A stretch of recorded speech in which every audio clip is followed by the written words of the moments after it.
Bonsoir, comment t'appelles-tu? Je suis toute nouvelle sur YouTube. Je suis toute nouvelle peut-être sur ta tablette ou sur le téléphone de ta maman. Et c'est la première fois que je parle à travers mon écran.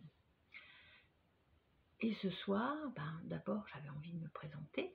Donc je m'appelle Dominique, c'est un drôle de prénom. C'est un prénom qui date du siècle dernier. Et c'est peut-être le prénom de ta grand-mère ou de ton grand-père, parce que ce prénom est particulier. En fait, ce prénom, il va aussi bien à un garçon qu'à une fille.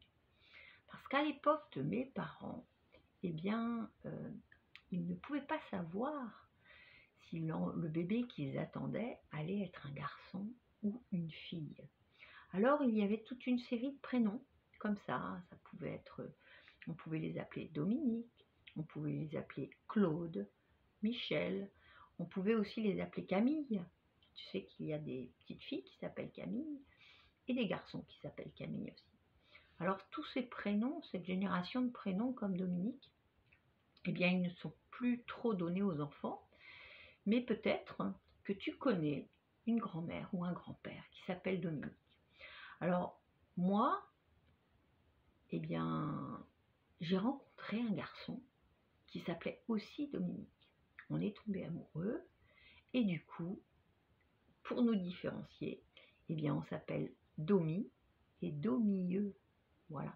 Et donc moi, je suis Domilleux. Mais ce soir, tu peux m'appeler Domistoire. Parce que, en fait, j'ai prévu de te raconter une histoire.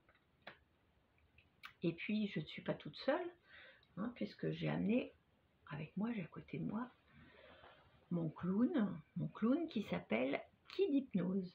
Parce qu'en plus de raconter des histoires, de temps en temps, je fais un petit peu d'hypnose avec les enfants. Alors, qu'est-ce que ça veut dire faire de l'hypnose avec les enfants?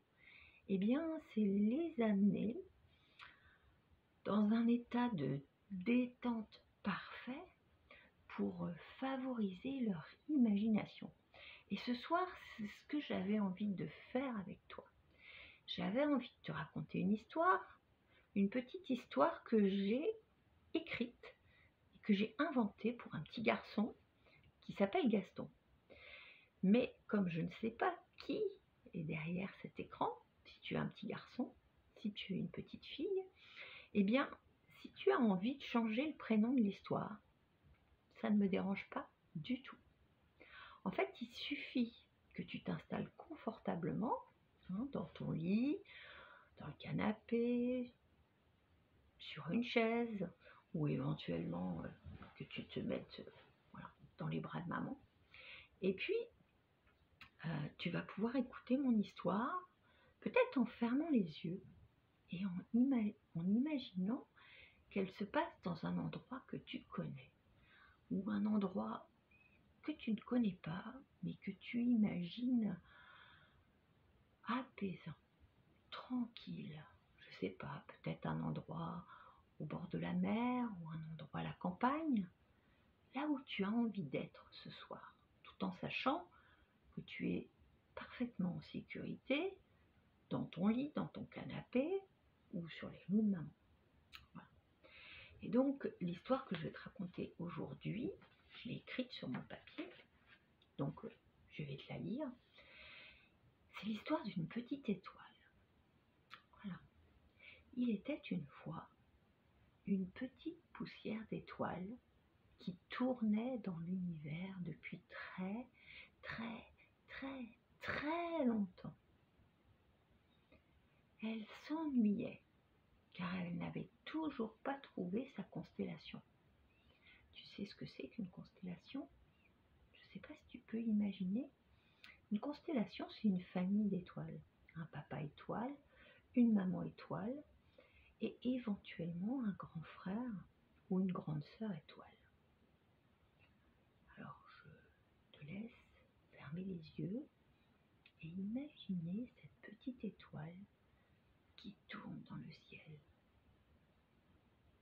Ok? Cette petite étoile, elle rêvait depuis longtemps d'avoir une famille. Mais aucune grande étoile ne l'avait encore invité. À force de tourner dans l'univers, elle s'était un peu abîmée en s'approchant parfois un peu trop près de la Terre.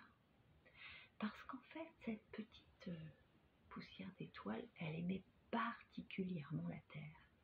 C'était sa planète préférée. Parce que il y avait des grandes étendues d'eau. Il y avait la mer, il y avait des rivières, il y avait des petites mares, des étangs. Et ce qu'elle aimait, c'était pouvoir se regarder dans l'eau. Quand elle passait au-dessus des étangs, elle apercevait son reflet et elle voyait qu'elle était capable de briller de plus en plus fort. Certains soirs même, elle s'amusait à filer très vite, le plus vite possible, pour briller intensément, juste quelques secondes, et puis s'éteindre. Ça la chatouillait un petit peu et elle riait en envoyant ses plus beaux rayons pour réaliser le vœu d'un petit garçon ou d'une petite fille sur la Terre. Un petit garçon ou une petite fille qui aurait la chance de l'apercevoir. Un soir, elle survola la petite mare du jardin de Gaston.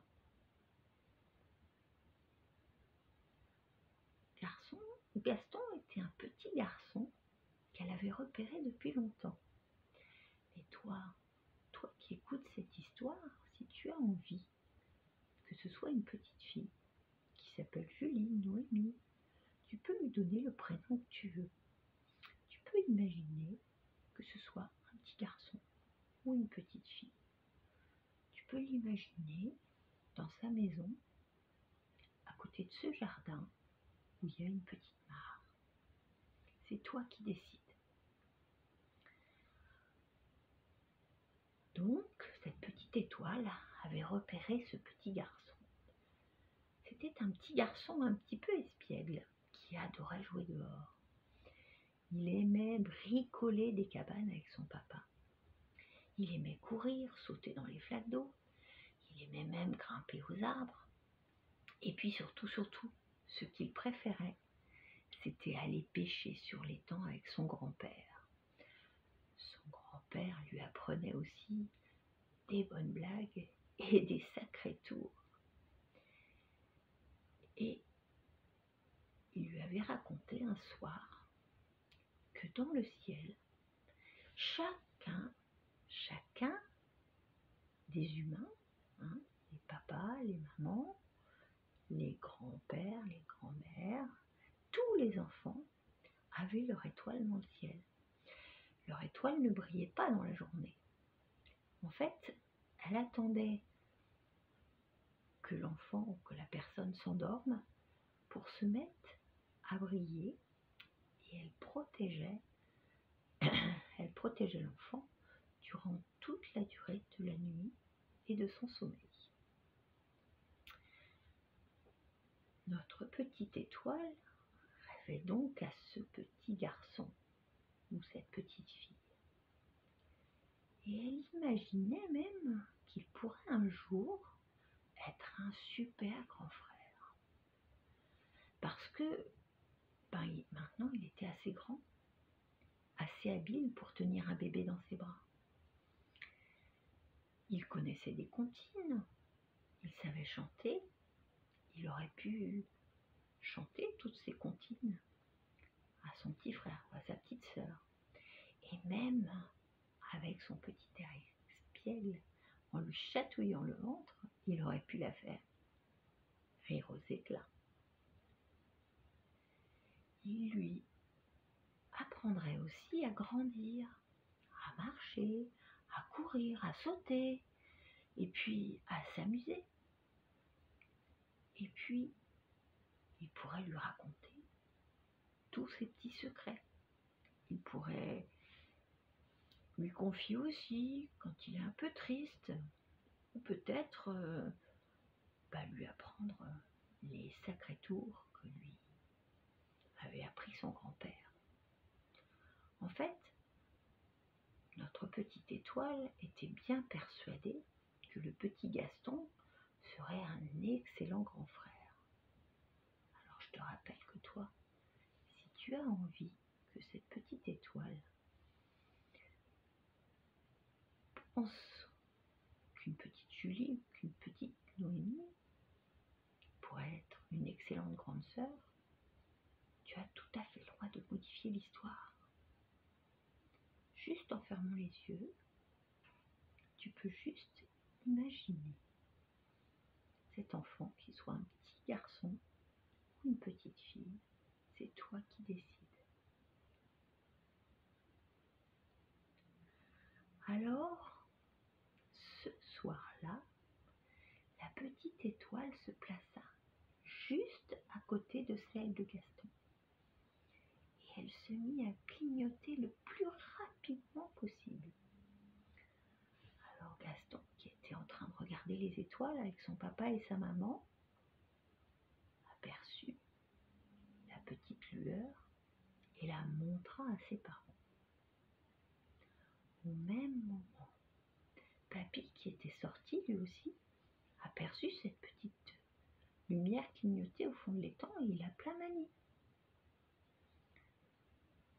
C'est aussi ce soir-là qu'une petite sœur est venue se nicher dans le ventre de maman.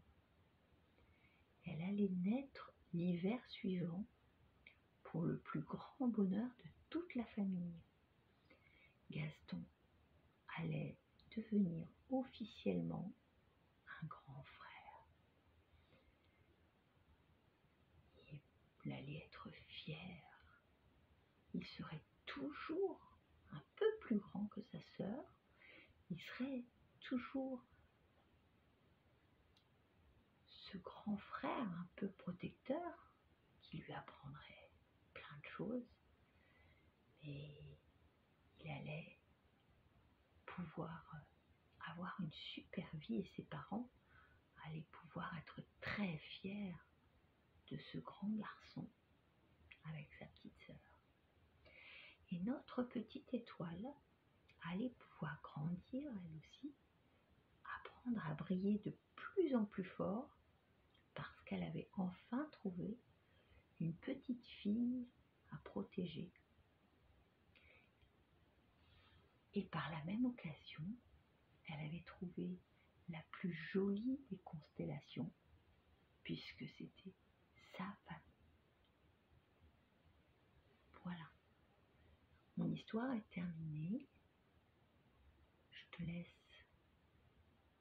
ouvrir les yeux tranquillement ou les laisser fermés si tu as envie de continuer à admirer cette petite étoile qui peut-être brille au-dessus de ta maison, à côté de la tienne, qui est toute prête à s'allumer ce soir pour te surveiller pendant que tu vas dormir. Je te souhaite une très bonne soirée avec ton papa et ta maman et je te dis à très bientôt pour une nouvelle histoire.